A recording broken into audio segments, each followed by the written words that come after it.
सर्वेभ्यो नमो नमः। आज हम अजंत नपुंसकलिंग प्रकरण में जो इकारांत शब्द होते हैं, कौन सा शब्द है? इकारांत नपुंसकलिंग शब्द पढ़ेंगे। ठीक है, उस इकारांत नपुंसकलिंग शब्द में आपका एक शब्द आता है वारी। कौन सा आता है? वारी। तो वारी शब्द को पढ़ने से पहले अपन एक सूत्र पढ़ेंगे, स्वमोर नपुंसकार। कौन सा है? स्वमोर नपुंसकार। तो यहाँ सूत्र का अर्थ हिंदी अनुवाद होता है कि नपुंसकलिंग शब्द से क्या हो जाएगा इसका अर्थ? नपुंसकलिंग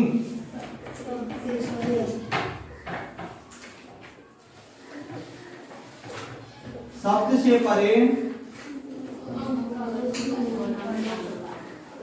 सु तथा अम का लोप होता है। ठीक है, अब यहां हमने जस्ट ज्ञान शब्द में पढ़ा था एक सूत्र अतोम पढ़ा था। अतोम वो सूत्र क्या बोल रहा था कि अदंत नपुंसकलिंग, कि अगर वो शब्द कैसा हो तो नपुंसकलिंग शब्द ही, लेकिन उस शब्द की कंडीशन क्या है कि वो अदंत होना चाहिए, यानी अकारांत शब्द हो। तब तो वहां सु और अम के स्थान पर क्या हो रहा था? अम आदेश हो रहा था। और आपका ये जो सूत्र है वो बोल रहा है कि चाहे बाकी के कितने भी शब्द हो, अगर वो नपुंसकलिंग में शब्द है तो उसके बाद में जो सु आता है यानी प्रथमा का एक वचन और साथ में संबोधन का एक वचन और द्वितीय का जो एक वचन है अम, इन दोनों के स्थान पर कौन सा उनका दोनों का क्या हो जाता है? लोप हो जाता है। तो आपकी प्रथमा का और द्वितीय का एक वचन बनता है वारी। क्या बनेगा? वारी। तो इसमें शब्द रहेगा आपका वारी ही शब्द रहता है। इसकी आप प्रातिपदिक संज्ञा करोगे। क्या करोगे? प्रातिपदिक संज्ञा करोगे। और प्रातिपदिक संज्ञा करने के बाद में प्रथमा और द्वितीय के एक वचन में दोनों को साथ ही बढ़ा लेंगे। प्रत्यय कौन सा आएगा? सु और अम। स्थिति हो गई वारी प्लस अम और सु दोनों हो जाएगी। सूत्र है आपका स्वमोर नपुंसकार, कि नपुंसकलिंग शब्द से परे तो वारी शब्द कैसा है? नपुंसकलिंग शब्द है। इसके बाद में जो सु और अम होता है इनका क्या हो जाता है? लोप हो जाता है। तो यहाँ सूत्र रहेगा कौन सा? स्वमोर नपुंसकार।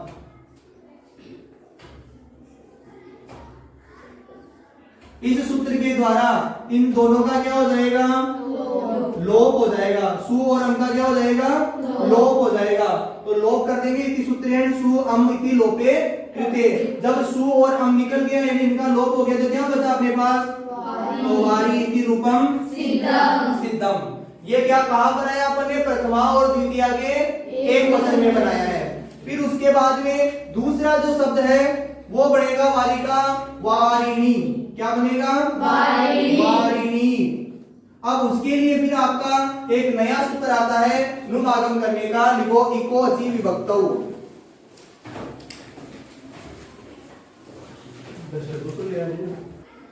आगे आपका सूत्र है इको अचि विभक्तौ। सूत्र कहता है, सूत्र का हिंदी अर्थ है, संस्कृत अर्थ आपकी किताब में लिख रखा है कि इगंत क्लीब। क्लीब का मतलब यहाँ बार बार में आ रहा है क्लीब।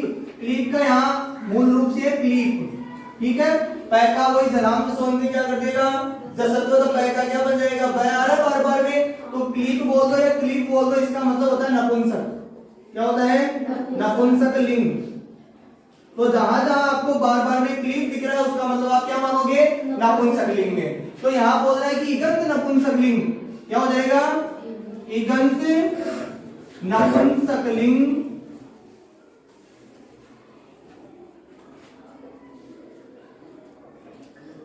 शब्द को नुम आगम होता है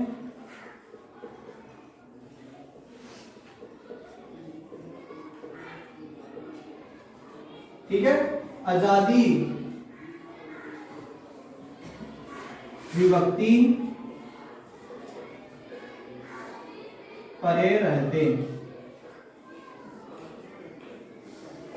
ठीक है, सूत्र का अर्थ ये हो गया कि इगंत नपुंसकलिंग को नुम आगम होता है, आजादी विभक्ति परे रहते। इगंत का मतलब क्या हुआ? इक अंत, इगंत को जब करेंगे अलग अलग तो इसका मतलब क्या हो गया, इक अंत। इक का मतलब क्या हुआ कि ऐसा नपुंसकलिंग शब्द जिसका अंतिम वर्ण क्या आता हो, इक। अब इक का मतलब इक के जो भी वर्ण होते हैं ई, उ, री और ली, तो ऐसा नपुंसकलिंग शब्द जिसका अंतिम वर्ण या तो ई आता हो या उ आता हो या री हो या फिर ली हो, अगर ये चार वर्ण आते हो तो वो क्या कहलाएगा, इगंत शब्द कहलाएगा। क्या कहलाएगा, और वो इगंत शब्द भी कैसा हो, नपुंसकलिंग शब्द हो। तो वहां कौन सा आगम कर देगा, लेकिन आगे विभक्ति कोई भी हो, आजादी विभक्ति की बात करता है। यहाँ सर्वनाम स्थान भी नहीं बोल रहा, केवल बोल रहा है आजादी विभक्ति परे रहते। तो आपकी रूप सिद्धि है वारिणी, क्या बनेगी, वारिणी। ठीक है, शब्द है मूल रूप से आपका वारी शब्द। कौन सा शब्द है, वारी शब्द है। प्रातिपदिक संज्ञा की इसकी, और प्रथमा और द्वितीया के द्विवचन में प्रत्यय कौन सा आया, औ। बचता दोनों का औ, ये दूसरा वाला औ आता है, लेकिन कैसी हो जाती है अंतिम से संज्ञा, तो क्या बचा, औ। आपने सूत्र पढ़ा था नपुंसकाच्च, कौन सा पढ़ा था, नपुंसकाच्च। नपुंसकाच्च का जो अर्थ बताया था वो अर्थ देखो, नपुंसकलिंग शब्द से परे। कैसा शब्द हो, ये नहीं बोला, केवल बोला नपुंसकलिंग। तो वाली शब्द कैसा है, नपुंसकलिंग शब्द है, तो वहां पर जो औ होता है उस औ के स्थान पर कौन सा आदेश हो जाता है, सी आदेश। और सी आदेश में आप सह की संज्ञा करोगे, कौन से सूत्र से, रसक तद्धिति से सह की संज्ञा होगी, तो क्या बचे, तस्य लोप से फिर क्या हो जाएगा उसका, तो क्या बचेगा, ई। स्थिति हो गई वारी, वारी धन या प्लस ई, ये स्थिति है। अब आपका जो औ है वो आजादी विभक्ति में है या नहीं है, इधर जो वारी शब्द है वो आप नपुंसकलिंग शब्द है, और नपुंसकलिंग में भी कैसा है, इकारांत है। तो इगंत में इकारांत, इगंत में चार वर्ण आ रहे थे, अपने पास कौन सा वर्ण मिल रहा है, ई वाला। तो इकारांत वर्ण होने के कारण से या इगंत वर्ण होने के कारण से सूत्र आएगा यहाँ पर इको अची विभक्तौ। एक सूत्र और पढ़ा था अपने ज्ञान शब्द में नुमागम करने का, नपुंसकस्य झलचय। कौन सा पढ़ा था, नपुंसकस्य झलचय। वो बोल रहा था कि नपुंसकलिंगी शब्द हो, लेकिन क्या हो, या तो अजंत हो या फिर क्या हो, झलंत हो। तो ये झलंत तो नहीं है, लेकिन अजंत तो ये भी है, अजंत तो ये भी है। और फिर बाद में और क्या बोला था उसने, सर्वनाम स्थान पर है। तो यहाँ पर वैसे सर्वनाम स्थान भी है, लेकिन मैंने कल आपको बताया था कि कोई सूत्र होता है वो ज्यादा जगह काम करता है, और कोई दूसरा सूत्र बोलता है कि मैं केवल उस जगह ही काम करूंगा। तो अब मेरे को बताओ, अजंत शब्द ज्यादा होंगे या इगंत ज्यादा होंगे, अजंत ज्यादा रहेंगे ना। तो अजंत के हिसाब से तो ये सूत्र मानने में सभी में लग जाएगा, लेकिन इगंत तो केवल इन चार वर्ण जो अंत में आएंगे उन्हीं में काम करेगा। इसलिए यहाँ पर पहले कौन सा सूत्र लगाएंगे, इको अची विभक्तौ। तो इस सूत्र के द्वारा कौन सा आगम हो जाएगा, नुमागम। नुमागम कर दिया, और अनुबंध लोप का मतलब हो गया कि नुम में अपन एक तो मैं की संज्ञा करेंगे, कौन से सूत्र से, अलंत्यम से, और ऊ की उपदेशी अनुनासिक इत से, और दोनों का क्या हो जाएगा, लोप। कौन से सूत्र से, तस्य लोप। तो क्या बचा अपने पास, न बचा। क्या बचा, केवल न बचा। तो इस न को कहां लगाए, तो इसके पास में लगाए या इसके पास में लगाए। तो यहाँ फिर बाद में सूत्र वही आएगा, मिच्छो अन्त्यात् परः, कि इधर जो शब्द है, क्योंकि इसने बोला क्या है कि शब्द को नुमागम होता है, यानी इस शब्द को ही क्या होगा, तो इसके पास में लगेगा। लेकिन वह के पास में लगाए, आ के पास में लगाए, ई के पास में लगाए या रे के पास में लगाए। तो सूत्र बोला मिच्छो अन्त्यात्, वो बोला कि अंतिम जो अच है आपका उसके बाद में लगा दो। तो वारी में अंतिम अच क्या है, ई। इसके बाद में क्या लगा दिया अपन ने, न लगा दिया। तो यहाँ स्थिति हो गई वारी, और इसके साथ में न लग गया, आगे क्या है, ई। और फिर वही अट उपवाम में वाई पीछे न का क्या हो जाएगा, अणय हो जाएगा। और न का फिर अणय करेंगे तो मिलाएंगे तो क्या बन गया, वारी। ई की मात्रा छोटी है यहाँ तो, और यहाँ न का अणय हो गया, ये लो, और बड़ी की मात्रा लगाएंगे तो क्या बन गया, वारिणी। क्या हो जाएगा, वारिणी। इसके बाद में बहुवचन का आएगा, क्या आएगा, बहुवचन का। तो बहुवचन का रूप बनता है सेम इसी सूत्रों से बन जाएगा वारिणी। क्या होगा? वारिणी। तो यहां इसका रूप बनेगा वा री। और दोनों में क्या अंतर है? यहाँ ई की मात्रा छोटी थी, यहाँ बड़ी होगी। यहाँ ई की मात्रा बड़ी थी, यहाँ क्या हो जाएगी? इसका छोटी होने का कारण क्या है?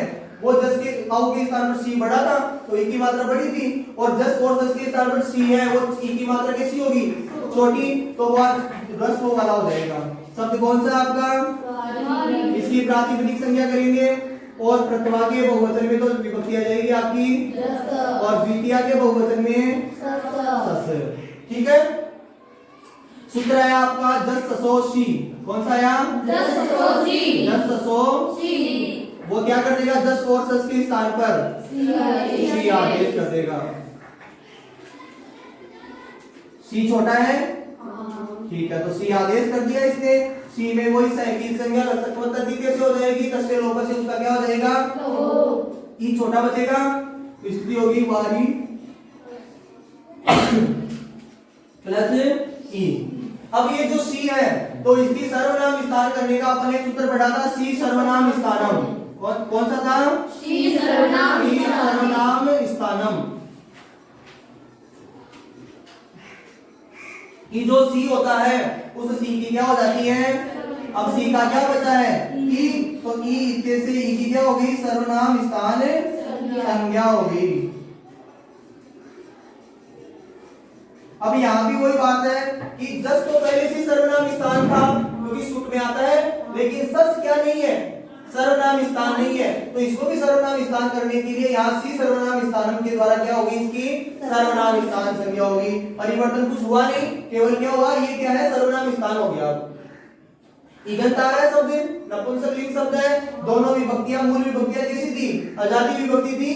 तो सूत्र कौन सा आ जाएगा? इकोची विभक्तौ।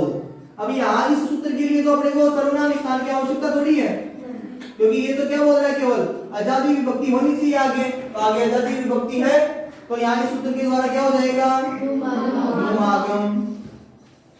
नुमागम का वही क्या हो जाएगा? न अंतिम अंश के बाद में हो जाएगा, तो स्थिति होगी वारिन प्लस ई। ठीक है। अब सर्वनाम स्थान की आवश्यकता क्यों पड़ी? उपदा दीर्घ करने के लिए, क्योंकि वो सूत्र बोल रहा है कि आगे क्या हो? सर्वनाम स्थान विभक्ति होनी चाहिए। तो ये क्या है? सर्वनाम स्थान होगी दोनों में। अब इसका भी सर्वनाम स्थान हो गया और इसका भी सर्वनाम स्थान है। सूत्र कौन सा है? सर्वनाम स्थाने चा संबोधौ। लिखेगा ना यहाँ चा ए संबोधौ, यानी संबोधन वाले की नहीं बोलता ये। ठीक है। तो यहाँ तो संबोधन में नहीं पढ़ा रहे अपन, तो कहाँ पढ़ा रहे हैं वर्तमान में? इसको पढ़ा रहे हैं, जस और सस पे पढ़ा रहे हैं। तो ये क्या कर देता है? उपदा को, उपदा क्या है यहाँ पर? अंतिम वर्ण से पहले वाला वर्ण। अलो अंत्यात पूर्व उपदा। अंतिम अल क्या है? न। उसके पहले वाला वर्ण क्या है? ई। तो इसको क्या हो जाएगा? दीर्घ हो जाएगा। छोटी ई की दीर्घ क्या होगा? बड़ी ई। तो स्थिति होगी वह री न प्लस ई। इसके बाद में वही अटकवांग सूत्र से क्या हो जाएगा? न का बढ़त्व हो जाएगा। तो न को न कर दो, ई की मात्रा यहाँ बड़ी है, न का न कर दिया, छोटी की मात्रा बन जाएगी यहाँ। तो शब्द क्या बन जाएगा? वारिणी। इस प्रकार से ये जो प्रथमा और द्वितीय का एक वचन वारी था वहां बना लिया था अपने, फिर द्विवचन ऐसा बना लिया था, और ये क्या बनाया वर्तमान में? बहुवचन। क्या बना है? प्रथमा और द्वितीय का। प्रथमा और द्वितीय का। अब अन्य रूप कैसे बनेंगे? मैंने बताया था कि जो अदंत शब्द होते हैं वो अदंत शब्द तो आपके तृतीय से लेके सप्तमी तक कैसे चलेंगे? पुल्लिंग की तरह चलेंगे। लेकिन मैंने ये थोड़ी बोला था कि सभी नपुंसकलिंग पुल्लिंग की तरह चलेंगे, केवल अदंत। क्या ये अदंत नहीं है ना? ये तो कैसा है? इकारांत है। तो ये पूरा का पूरा जो तृतीय से लेके सप्तमी है और जो पुल्लिंग है उसकी तरह नहीं हो सकता है। तो यहाँ चेंज क्या होगा? तो उसका कारण मैं चेंज बता देता हूँ। यहाँ तृतीय के एक वचन में वैसे तो वहां पुल्लिंग में तो क्या है? जैसे हरि शब्द की तरह हरिणा बनता है, यहाँ भी वारिणा ही बनेगा, लेकिन उसकी तरह नहीं बनेगा। शब्द क्या रहेगा? वारी शब्द रहेगा। तृतीया के एक वचन में विभक्ति कौन सी आती है? ता में टाई की संज्ञा कर देंगे टू से, तो क्या बचेगा? हाँ। अब ये जो टा विभक्ति है वो अजाति विभक्ति है, वारी शब्द वो इगंत है, तो इकोअची विभक्तौ सूत्र कौन सा आ जाएगा? इकोअची विभक्तौ। इस सूत्र के द्वारा क्या हो जाएगा? नुमागम हो जाएगा। क्या हो जाएगा? नुमागम। तो स्थिति होगी वारी न, और आगे क्या बचेगा? आ, और वही न का क्या हो जाएगा? णत्व है, तो क्या बन गया? वारी नाम। ठीक है। फिर बाद में द्विवचन में वारी प्लस द्विवचन में क्या प्रत्यय आएगा? व्याम, तो वारी व्याम।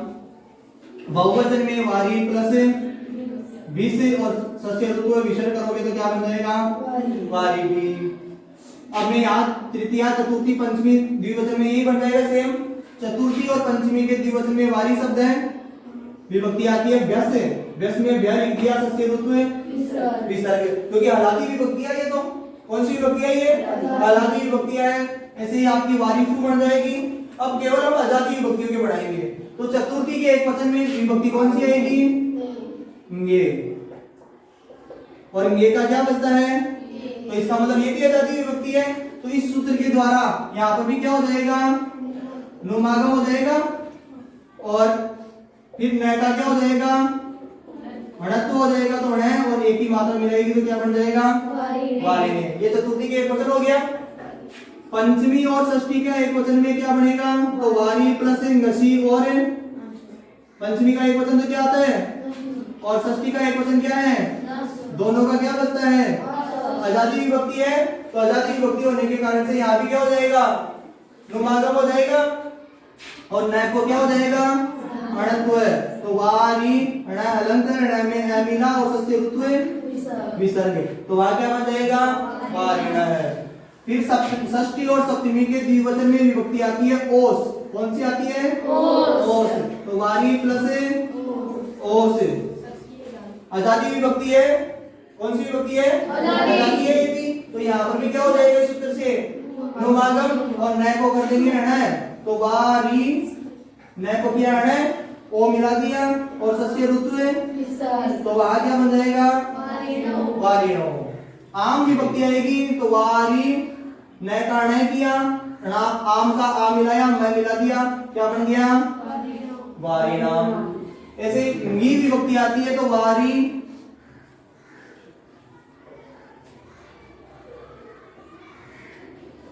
ठीक है, वारी और न का ण हो गया। यहाँ तक तो नुमागम करने के बाद में नी का क्या बचता है? ई बचता है। तो ई की मात्रा यहाँ छोटी हो जाएगी, तो वहां क्या बन जाएगा? अब वारिणी ऐसी की ऐसी अपने कहा बनाई थी, लगभग सेम ऐसी नहीं थी। वहां मैंने बनाई थी प्रथमा और द्वितीय के बहुवचन में, वहां ई की मात्रा क्या थी? दीर्घ थी। क्यों? क्योंकि सर्वनाम स्थान विभक्ति करने के कारण से उपदा को क्या हो गया था? दीर्घ हो गया था। क्या इसको सर्वनाम स्थान कर सकते हैं क्या? क्योंकि ऐसा कोई सूत्र अपन ने पढ़ा ही नहीं है। तो इस कारण से फिर इसका वारी का वारी न को न किया और नी का नी मिला दिया, क्या बन जाएगा? वारी। ठीक है, इसी प्रकार हे वारी हो जाएगा। वहां पर भी सूखा क्या हो जाएगा? लोप हो जाएगा। तो ये इकारांत शब्द है आपका वारी। नपुंसकलिंग में कौन सा शब्द है? इकारांत शब्द है वारी। यहां जरूर से इसमें वारी नाम में चेंज करना है आपको ना। यहां दीर्घ करोगे आप वारी, सॉरी यहां पर देखो वारी शब्द है, आम आया और यहां नुमागम किया, तो नुमागम नहीं करोगे। यहाँ पर अजाती विभक्ति है, हालांकि यहाँ पर नुमागम भी हो सकता है, लेकिन सूत्र आता है रस्वन अध्यापो रस्वंत अंग, तो रस्वंत भी तो है ये, और आम विभक्ति आ रही तो वहां करोगे आप नुटागम। क्या करोगे? और नुटागम में टाइप की संज्ञा होती है तो वो इस आदि के लग जाएगा इसके, तो यहाँ न यहाँ लग जाएगा नुटागम का न, तो इसकी हो जाएगी वारी प्लस नाम। अब आगे नाम आ रहा है तो अजंत अंग को क्या कर देगा? दीर्घ। कौन सा सूत्र है? नामी। और नामी क्या कर देगा? इसको दीर्घ कर देगा, तो इसको दीर्घ हो जाएगा, और न को ण करोगे तो क्या बन जाएगा? वारी। इस प्रकार से बनेगी वारी नाम। ठीक है, तो ये वारी शब्द कंप्लीट होता है आपका। इसके बाद में नपुंसकलिंग में आपके शब्द हैं दधी शब्द।